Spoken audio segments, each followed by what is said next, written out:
Have you heard about pickleball? How to play it? What does it mean for retirement? Well, by the end of this video, we hope you're going to gain clarity for your personal retirement plan and have action items to secure your retirement. To learn more about securing your retirement and all the different elements you need to know, subscribe to our channel and hit the bell to be notified when we post a video every Monday. We have helped hundreds of our clients gain clarity and get on the path to a comfortable and happy retirement.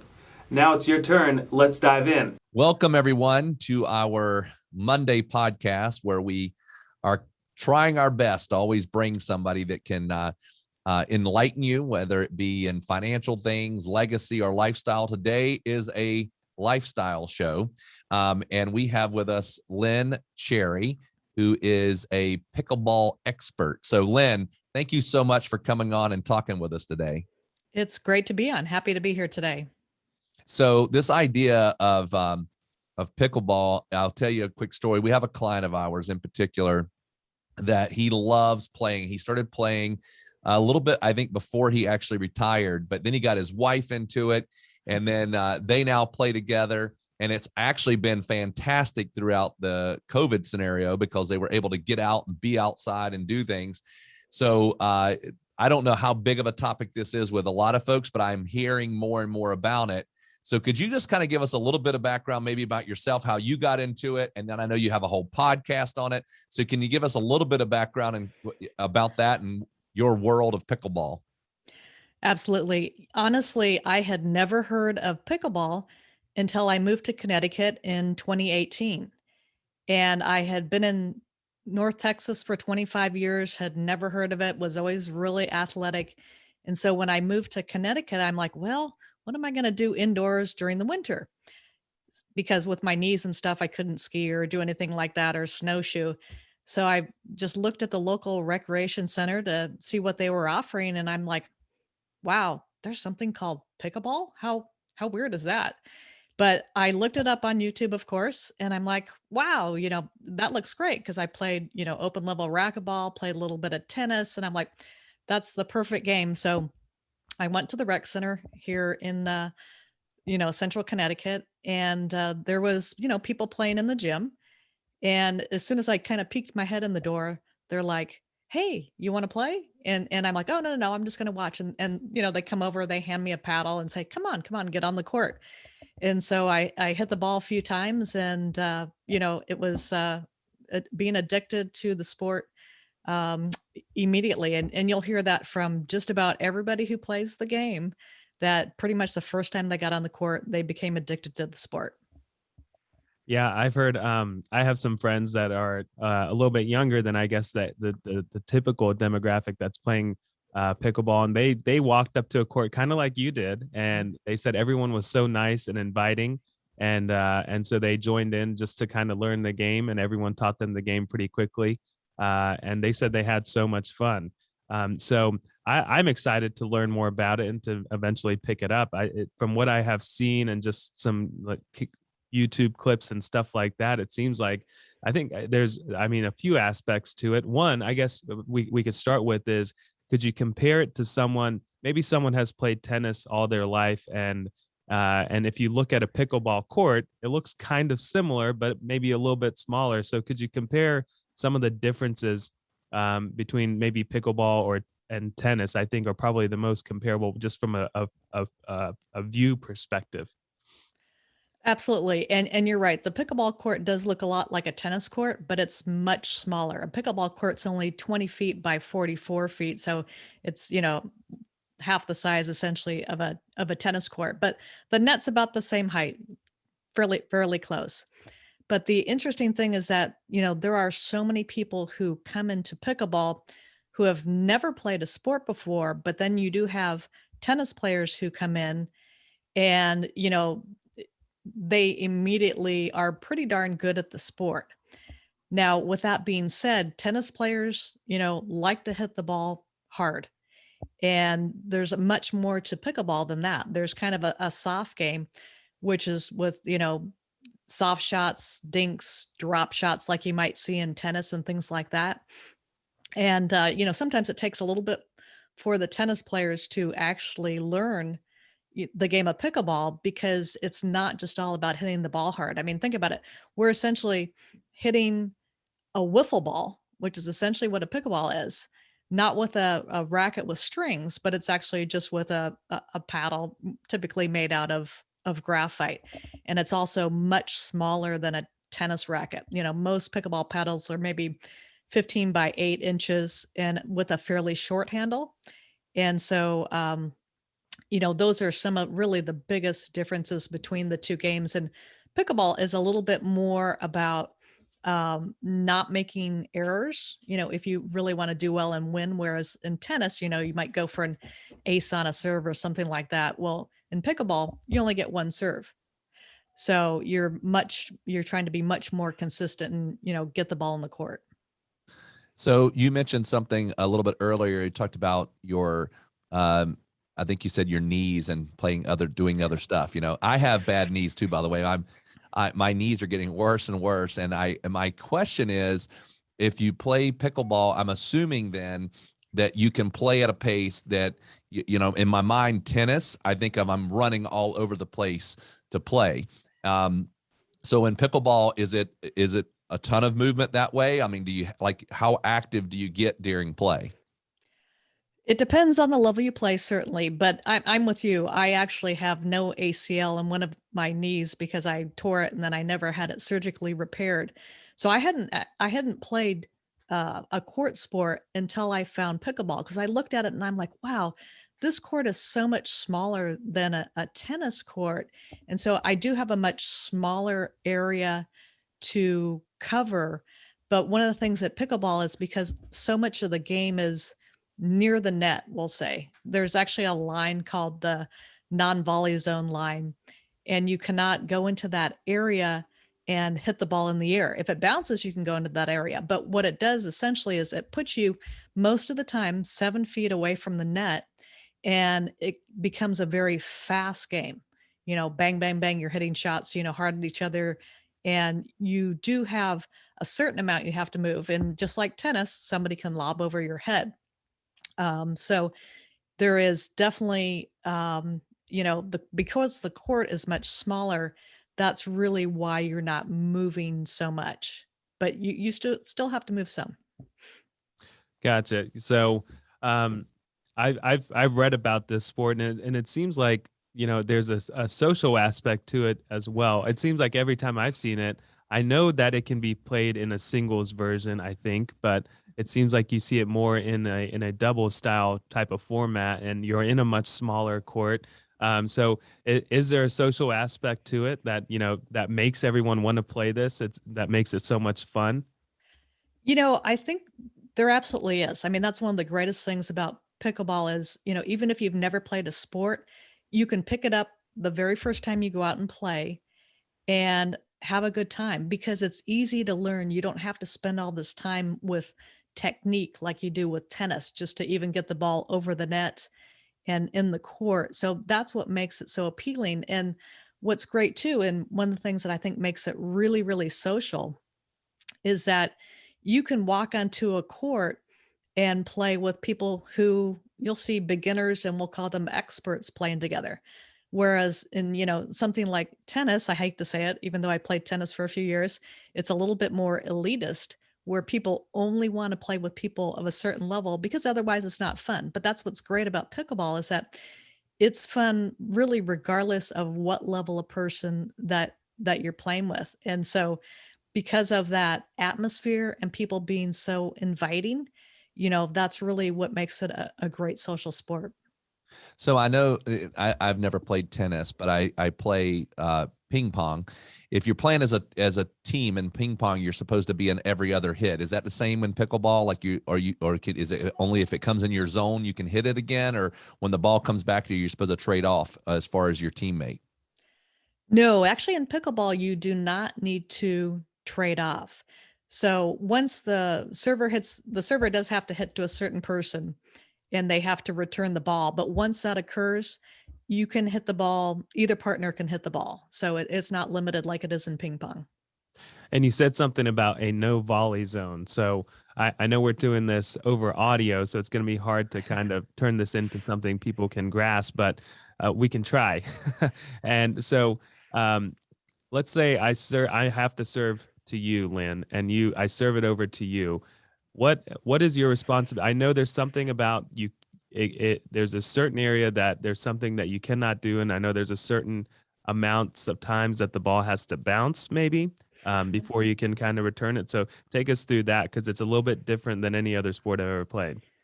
That's true. That's called the double bounce rule. So, say I'm serving the ball to you. Okay, so the serve is one, your return is a second hit, and then that third ball, it's coming back to the serving team, but they cannot hit that ball in the air. They have to let it bounce on the court. So that's the second bounce. So that's why it's called the double bounce rule.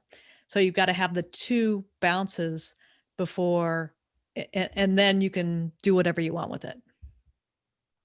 So now I know you said this is easy to learn, and you can kind of come in and pick it up. I guess you got to have at least somebody that's got a little bit of an understanding of the rules. But is there, like, I don't know, a quick, easy way that, let's say that, me and Merce have never played, but we take our wives and we decide we want to go play. Is there something that we could do that could give us like a little bearings on what the rules are and how to get set up and all that kind of thing? Yeah, that's actually a great question. I mean, you're talking kind of, I think they're about rules and equipment too. So obviously, the first thing is to, yeah, I priced it out the other day. You can basically buy 4 paddles, a couple balls, and even a net for about $100. So the economics of the game, really make a lot of sense. And then in terms of the rules, you can find the rules on the USA Pickleball website. So there actually is a kind of we'll call it a governing body for the sport in the US. And there's actually a couple ones internationally too.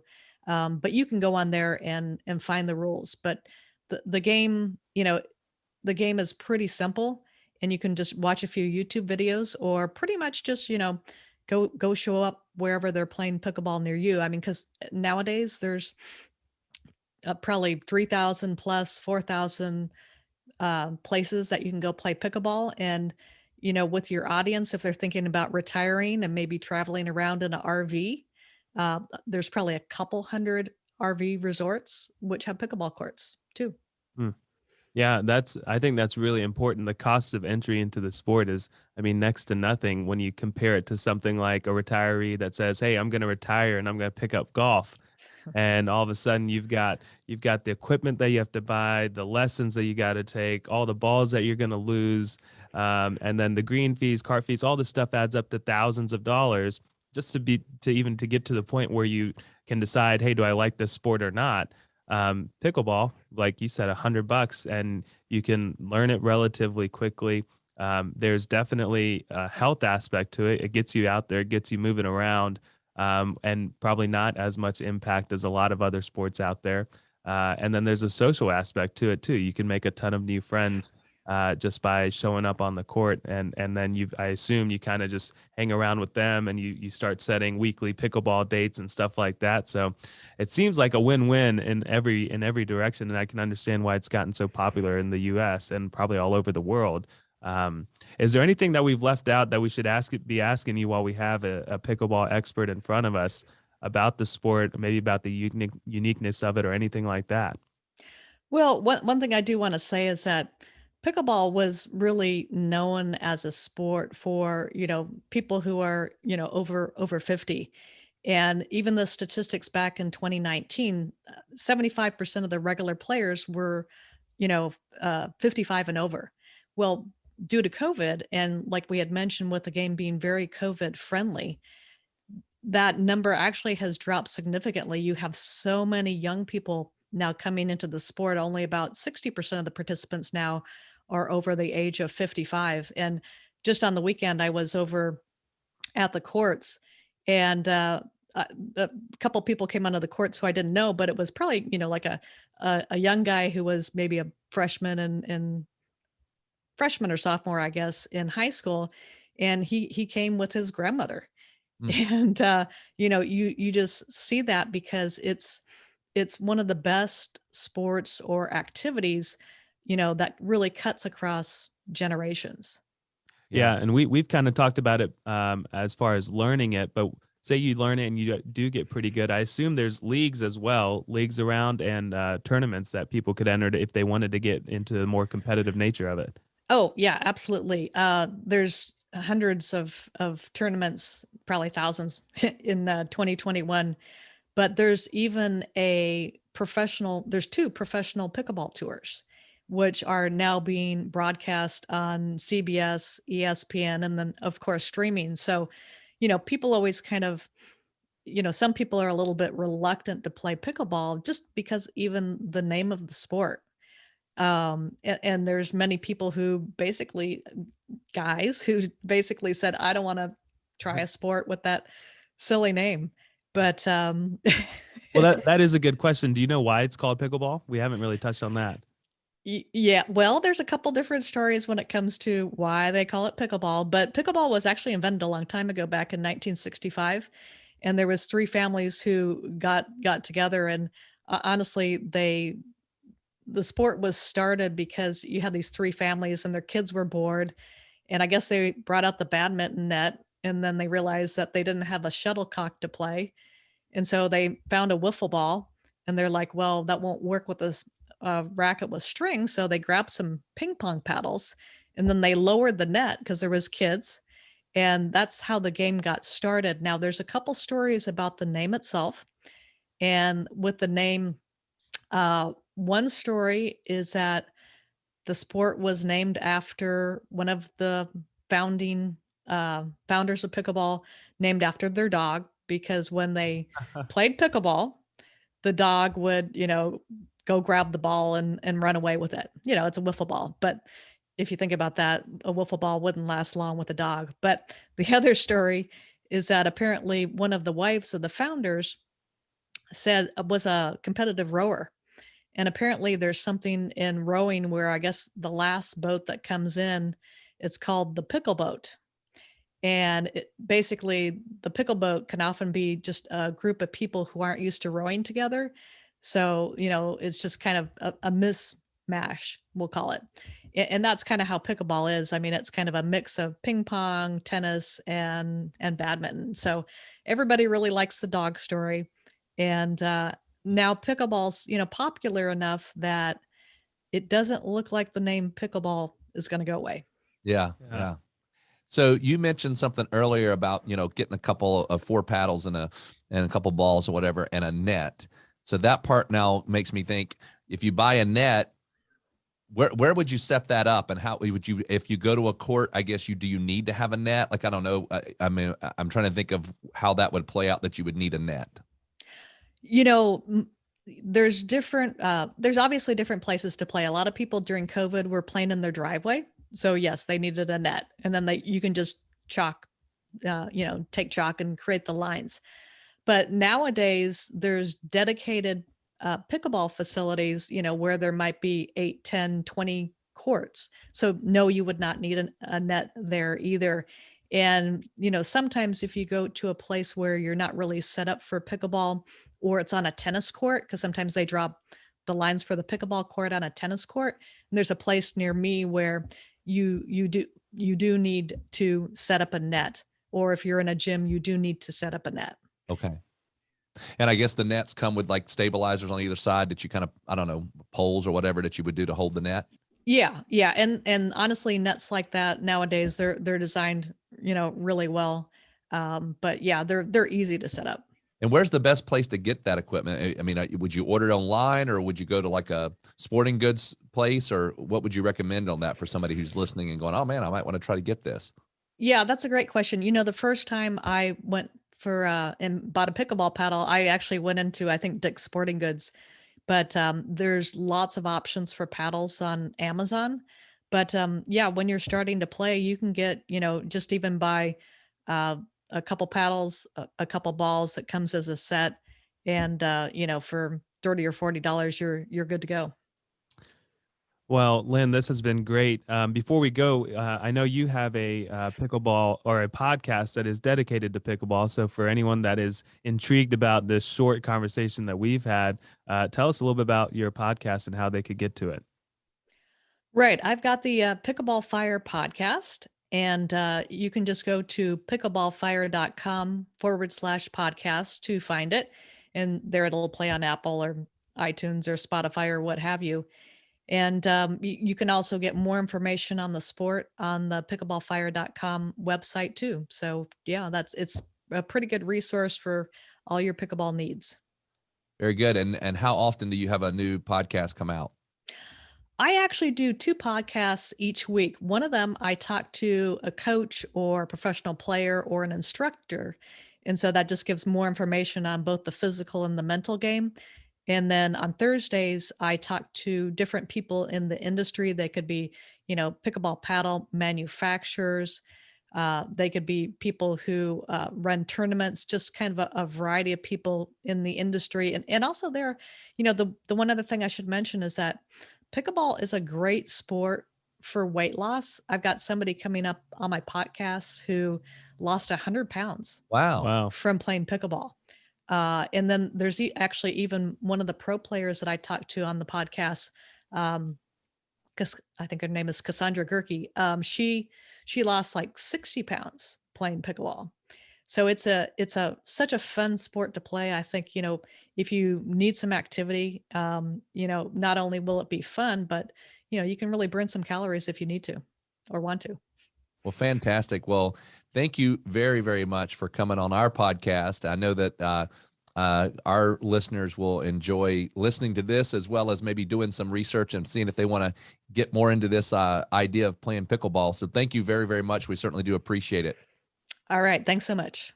We hope this video has given you some confidence and clarity as you plan for a worry-free life in retirement. But what else do you need? We have created a complimentary video course called 3 Keys to Secure Your Retirement. This video walks you through step by step what you need to do to get ready for retirement. You can also check out our podcast called Secure Your Retirement. You can subscribe below. For more retirement tips, watch this video. Create your retirement income plan. Also, click here to subscribe to our podcast, Secure Your Retirement. If you like this video, hit the like button and be sure to subscribe and share it with your friends.